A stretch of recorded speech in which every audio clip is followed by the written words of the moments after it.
Friends, நிலாவோட first பர்த்டேக்காக எங்களை invite பண்ணியிருந்தாங்க. நானும் என் ஒய்ஃபும் போயிருந்தோம். பாப்பாவுக்கு சின்ன சின்ன கிளிப்ஸ் எடுக்கிறதுக்காக ஃபோட்டோஸ் எடுத்துகிட்டு இருந்தாங்க. அப்படியே அவங்க ஃபேமிலியோடு நின்றுட்டு கேக் கட் பண்ணுறதுக்கு முன்னாடி ஒரு ஃபோட்டோஸ்லாம் எடுத்துகிட்டு இருந்தாங்க. அப்புறம் கேக் கட்டிங் ஸ்டார்ட் பண்ணியாச்சு.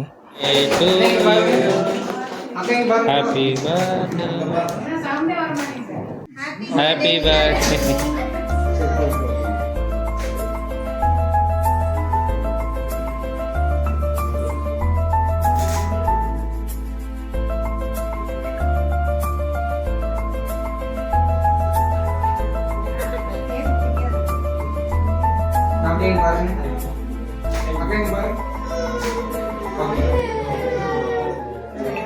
கேக் கட்டிங் முடிஞ்ச கையோடு நானும் என் ஒய்ஃபும் பாப்பாவுக்காக ஒரு கிஃப்ட் வாங்கியிருந்தோம். கிஃப்ட்டை ப்ரெசென்ட் பண்ணிவிட்டு நாங்கள் அப்படியே நைட்டு டின்னர் ரெடி பண்ணியிருந்தாங்க. ஸோ டின்னர் சாப்பிட்டுட்டு நாங்கள் கிளம்பிட்டோம்.